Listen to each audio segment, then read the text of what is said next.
Bonjour et bienvenue dans Enquête Interne, le podcast proposé par Lefebvre Dalloz qui vous emmène dans les coulisses de la compliance. Tous les mois, nous plongerons en immersion dans le quotidien des professionnels de la compliance. Nous rencontrerons des experts qui nous diront comment est vécu en pratique ce sujet souvent perçu comme théorique. Grâce à leur retour d'expérience, leurs anecdotes, leurs réussites et peut-être leurs galères, nous comprendrons enfin les rouages de la compliance. Dans ce deuxième épisode, Sophie Bridier et Leslie Brassac, journalistes pour Actuelle Direction Juridique, sont allées à la rencontre d'Olivier Catherine, General Counsel et secrétaire général du groupe Sonepar. En 2020, l'entité a présenté un code de conduite entièrement refondu. Un travail de longue haleine que nous partage Olivier Catherine.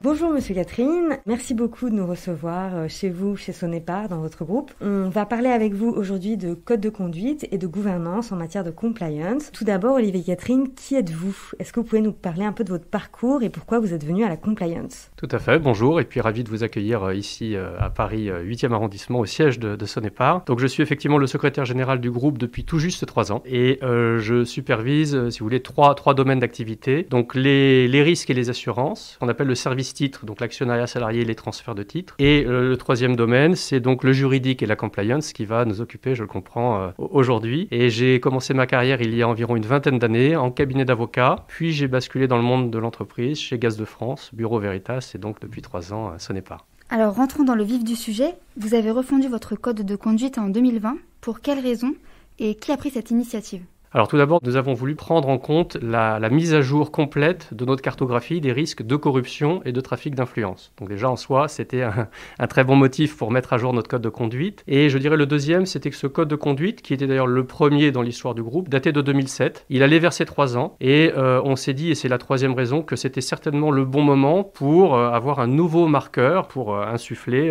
une nouvelle dynamique dans l'établissement et le développement de notre programme de conformité. Et donc c'est pour ça que j'ai pris l'initiative avec notre directrice juridique et compliance de mettre à jour assez radicalement le code de conduite et avec le plein et entier soutien du directeur général du groupe, Philippe Delpech. Après, comment on se lance dans le procédé ? Comment on fait la refonte de son code de conduite concrètement ? Finalement, il y a 2 temps.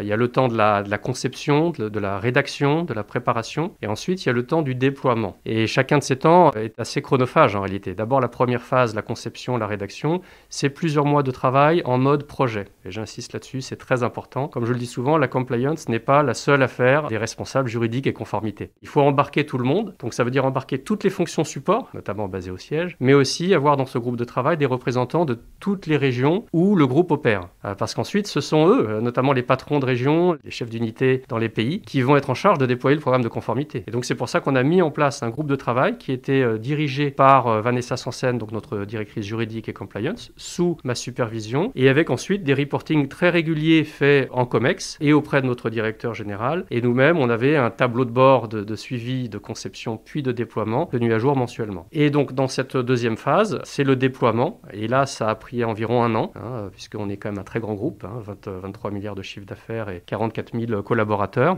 Et donc ça ne se fait pas comme Rome en un jour. Donc il faut prévoir les temps de traduction, puisqu'on a un code de conduite qui est traduit en 20 langues. Et évidemment, il faut que ces traductions soient absolument impeccables. Il y a des temps d'information-consultation des instances représentatives du personnel, notamment en France, d'intégration dans les règlements intérieurs, également en France et dans certains autres pays. Et puis tout l'accompagnement qu'on fait avec la direction de la communication pour sensibiliser tous nos personnels aux 4 coins du monde, quel que soit leur rôle, quelle que soit leur position dans l'organisation. Quels sont les changements qui ont été opérés ? Alors d'abord, on a voulu un document qui soit plus complet et qui n'embrasse pas seulement les questions de corruption. Et c'est vrai qu'il faut faire un petit peu attention en France. On est très centré, évidemment, avec la loi Sapin 2. Compliance égale anticorruption. Oui, bien sûr, et c'est un élément capital. Mais il y a bien d'autres facettes dans la compliance. Le droit de la concurrence, les embargos, les questions aussi de plus en plus de cybersécurité, de protection des actifs du groupe, de lutte contre le harcèlement, la discrimination sur le lieu de travail. Donc on a voulu avoir un document assez englobant qui ensuite est décliné de façon plus pratique, qui décrit davantage les process à suivre sur chacun de ces volets. Et ça, c'est un manuel des procédures compliance qui a été également développé, lui qui n'est diffusé qu'en interne, contrairement au code de conduite qui est diffusé à l'externe. L'autre aspect très important qu'on a voulu marquer dans ce nouveau code de conduite, c'est d'écrire la gouvernance des risques liés à la compliance, ou plutôt à la non-compliance. Et donc, on décrit le rôle, de façon succincte évidemment, mais claire, des différentes parties prenantes dans l'entreprise, les organes de gouvernance, comité d'audit, board, etc.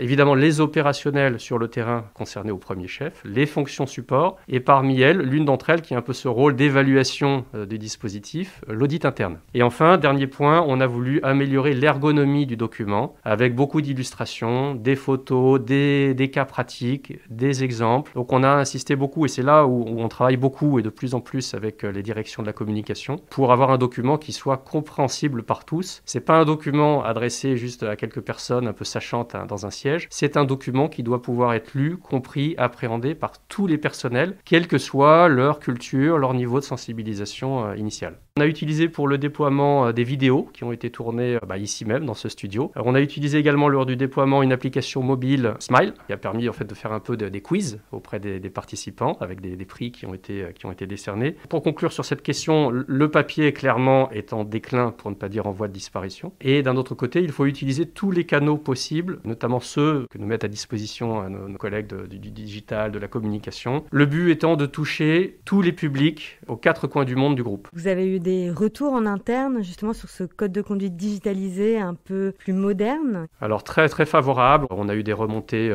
des collaborateurs. Bonne remontée aussi, c'est le plus important finalement, des opérationnels. Et mieux encore, quand on a des félicitations des clients ou des grands fournisseurs, on en a eu, y compris de très grandes entreprises, notamment aux États-Unis, où la question est évidemment très très importante historiquement. Et j'ajoute que régulièrement, je crois que c'est à peu près tous les 2-3 ans, le groupe réalise un sondage mené par un grand institut de sondage bien connu pour sonder un peu sur le bien-être au travail, comment est-ce que le siège est perçu, communique, etc. Et cette année, nous avons inclus beaucoup de questions liées à la compliance et au nouveau programme de conformité. Donc, je n'ai pas encore les résultats. Je suis sûr que ce sera une source d'enseignement très, très précieuse pour nous. Avez-vous impliqué des tiers dans l'élaboration du nouveau code? On a utilisé une agence de communication financière bien connue pour nous assister, notamment sur la partie mise en forme, graphisme, illustration, legal design, comme on dit je crois maintenant. Donc c'est-à-dire d'être sûr que les phrases que l'on fait soient compréhensibles par tout le monde et pas seulement par les juristes. Aujourd'hui, votre code de conduite, il est plus large, il embrasse de nouvelles questions. Est-ce que vous pouvez me donner 1 ou 2 exemples? Oui, alors par exemple, c'est les cadeaux. Comment se comporter s'il y a telle ou telle situation, si un fournisseur veut m'offrir un cadeau alors qu'on est en plein appel d'offres. Donc clairement, l'idée, c'est pas donner une réponse très juridique avec des citations de code de tel ou tel pays, mais c'est dire, voilà, attention, là, c'est un point d'alerte. Si vous êtes dans une telle situation, vous en parlez à votre manager ou vous en parlez à nous, le réseau des compliance officers. Et idem, par exemple, en droit de la concurrence, si on est dans le cadre d'associations professionnelles, que quelqu'un a une conversation qui concerne des parts de marché, tout de suite, que faire? C'est-à-dire, il faut tout de suite, en gros, dire non, on ne veut pas traiter ce sujet. On constate, si possible, dans un PV et on quitte la salle. Et quels ont été les points les plus compliqués dans la refonte? Alors je dirais qu'il y a calibré le volume finalement du document. Bon, évidemment, on ne va pas faire un document de 5 à 10 pages. D'un autre côté, si on ne se maîtrise pas nous-mêmes en tant que juriste ou compliance officer, on a tendance à être assez prolixe, à vouloir un peu couvrir tous les cas de figure. Donc le vrai risque, c'est de faire trop long et du coup de susciter une adhésion très limitée. Donc c'est pour ça qu'on a finalement, nous, un dispositif, je dirais, en 3 étages. On a le code de conduite, avec les grands principes, les grandes valeurs, quelques illustrations, déclinées donc par ce manuel. Et ensuite, on a des politiques locales. Et ça répond à la deuxième grande difficulté qu'on a dans un groupe comme Sonepar, liée à sa taille, mais aussi et surtout à son caractère historiquement très décentralisé, qui est quel équilibre entre le global versus local, donc c'est-à-dire le groupe, qu'est-ce qui relève du groupe, et qu'est-ce qui relève des opérations, du local, des business units. Nous, on a voulu quand même garder cet équilibre. Évidemment, les grandes règles du jeu sont fixées nécessairement en matière de compliance par le siège, mais on a voulu garder quand même une implication dans la conception, mais également dans le déploiement, donc en laissant une marge de manœuvre avec des politiques locales, pas pour amoindrir évidemment ce qu'on a écrit en centrale, mais en fait pour compléter, supplémenter, si j'ose dire, et surtout fixer des seuils d'approbation pour les cadeaux. Et donc c'est vrai que les questions de pouvoir d'achat sont très différentes selon qu'on opère au Pérou, en Thaïlande ou aux États-Unis, évidemment. Et donc c'est là où on a laissé jouer quand même une certaine logique de subsidiarité. Et vous nous disiez alors, donc après, une fois qu'on a refondu le code de conduite, il faut pouvoir le faire connaître à l'ensemble des salariés du groupe. Vous avez mis en place cette application et vous avez fait des vidéos dans le studio qui se trouve juste à côté de là où nous sommes en ce moment. Est-ce que vous pouvez nous raconter un projet comme ça, vidéo, pour sensibiliser à ce nouveau code ? Oui, on a donc notre directrice juridique et compliance qui a fait une vidéo en interne. Et c'était une vidéo qui a été diffusée un peu en même temps qu'on lançait une autre initiative qui consistait à déployer ce qu'on appelle le poster compliance. Et donc, sur les 2800 sites du groupe aux quatre coins du monde, il est obligatoire, imposé, d'avoir un poster compliance figurant dessus donc les messages clés. Évidemment, c'est très visuel. Et on a une photo dessus du directeur général du groupe, du président de la région et de notre directrice juridique et compliance. Et donc, l'idée, c'est de multiplier les canaux pour s'assurer qu'en fait, on n'oublie personne et que personne ne puisse venir un jour voir son responsable conformité et en disant « je ne savais pas ». Donc moi, c'est absolument ce que je veux éviter. Personne ne doit pouvoir raisonnablement venir me voir et en me disant « Olivier, j'étais pas au courant. Je ne savais pas qu'il fallait obtenir l'accord pour tel ou tel intermédiaire, pour tel cadeau. Je ne savais pas qu'il fallait déclarer telle situation potentielle de conflit d'intérêts. » Pour moi, si ça arrive, c'est qu'on a échoué quelque part dans la diffusion du programme de conformité. L'Assemblée générale de Sonepar s'est déroulée mi-avril. La compliance a-t-elle été évoquée et sous quelle forme ? Donc la compliance a été évoquée assez abondamment, je dirais. C'est vrai qu'on était sur un format d'Assemblée générale complètement digital, donc sur une durée un petit peu plus courte que d'habitude, ce qui n'empêche pas d'ailleurs quand même les interactions. Et donc on a traité de la compliance sous deux formes. D'abord dans la documentation écrite qui a été remise aux actionnaires, donc avec des développements sur notamment les risques liés à la conformité, la façon dont on traite les risques, les réalisations de l'année écoulée, et également une vidéo. Donc notre président, le directeur général et un certain nombre de membres du COMEX ont réalisé une petite vidéo pour un peu décrire finalement les grands chantiers, les grandes réalisations de l'exercice écoulé. Et donc moi-même, j'ai réalisé une de ces vidéos. Donc c'est un bon moyen de s'adresser aux actionnaires et également un petit peu au-delà, puisque chez Sonepar, on est assez inclusif et on accueille également les collaborateurs. C'est quel message qu'on porte quand on est président ou directeur général sur les messages compliance ? Ce qui est important, c'est qu'il faut marquer la zéro tolérance. Il faut aussi montrer qu'il n'y a pas une opposition entre siège et opération et montrer qu'il y a une articulation entre en réalité les fonctions support du siège et les opérations. Et au-delà de ça, il faut montrer que en fait la compliance, et c'est ce qu'il montre, c'est un moyen de sécuriser le modèle décentralisé du groupe qui a fait sa force historiquement. Êtes-vous directement rattaché à votre directeur général et combien de fois par mois évoquez-vous des sujets de compliance avec lui ?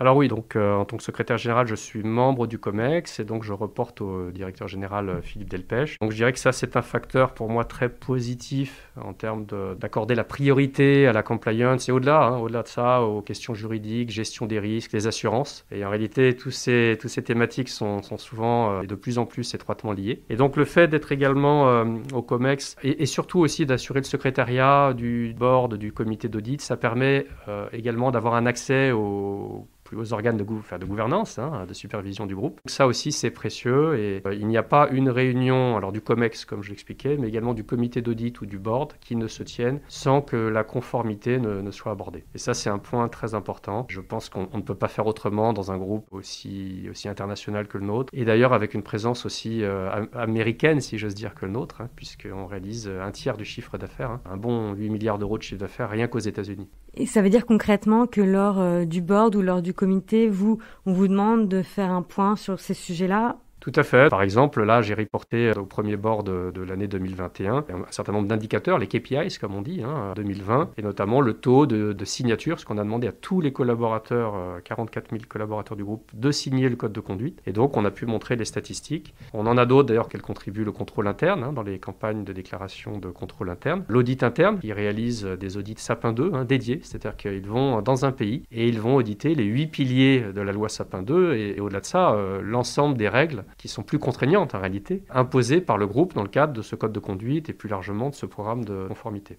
Là-dessus, vous travaillez avec l'audit pour dire aujourd'hui on va aller auditer dans tel ou tel endroit ou région du monde. Nous, on a un système de checks and balance, comme disent les anglo-saxons, donc l'audit interne ne m'est pas rattaché. Ça permet des fonctions aussi indépendantes. Néanmoins, on travaille évidemment main dans la main. Et donc moi, je suis amené à faire des suggestions à mon collègue en charge de l'audit interne. Mais in fine, c'est lui, évidemment, avec le comité d'audit, qui détermine le plan d'audit interne. Mais aujourd'hui, c'est vrai qu'on avait en fin d'année, sans trahir de secret, je crois, près de 80% du chiffre d'affaires du groupe qui avait déjà fait l'objet d'un audit Sapin 2. Et d'ici fin 2021, on aura couvert, je crois pas loin de 97% du périmètre du groupe. Je pense que c'est capital pour nous, quand on est en responsable juridique, conformité, de bien fonctionner main dans la main avec le contrôle interne et l'audit interne. Travaillez-vous avec des commissaires aux comptes sur des sujets compliance? Est-ce que vous pouvez nous donner une illustration? Je constate et avec satisfaction que les commissaires aux comptes s'intéressent de plus en plus aux questions juridiques, de risk management, de compliance. Donc ça, c'est très positif et donc de plus en plus, ils posent des questions, ils s'intéressent au déploiement du programme de conformité, à la façon dont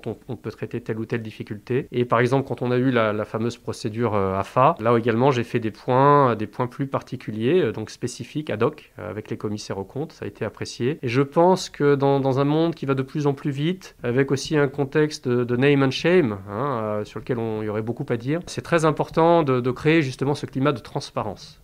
Pour finir, quelles sont vos actualités du moment? Vous avez terminé la refonte du code, c'est quoi vos nouveaux chantiers? On a complètement à nouveau remis à jour notre cartographie des risques de corruption et de trafic d'influence en 2020. On a complété l'exercice en fin d'année. On a aidé nos collègues récemment du contrôle interne à mettre à jour le manuel de contrôle interne, qui est notamment le document qui permet de répondre à l'obligation de mettre en place des dispositifs comptables, des mesures comptables de prévention et de détection des risques d'atteinte à l'intégrité. Et là, nous nous lançons dans une cartographie globale des risques, ce qui va nous permettre évidemment, dans ce cadre-là, de couvrir tous les risques d'un grand groupe comme le nôtre, mais de faire un focus aussi, bien entendu, sur les risques de compliance, au-delà de la seule corruption. Il faut faire attention à ce tropisme maintenant français d'association un peu compliance égale corruption, oui, mais pas que. Et on fait un focus également important sur tout ce qui est données personnelles. On n'a pas une problématique, une exposition particulière, puisqu'on est B2B, on manipule très peu finalement de données. Néanmoins, on veut être aussi best in class dans ce domaine. Donc c'est là-dessus que nous portons en ce moment notre attention. Merci beaucoup Olivier et Catherine de nous avoir accordé ce temps précieux. Merci beaucoup, c'était un plaisir. Et donc à bientôt pour un nouvel épisode de notre podcast.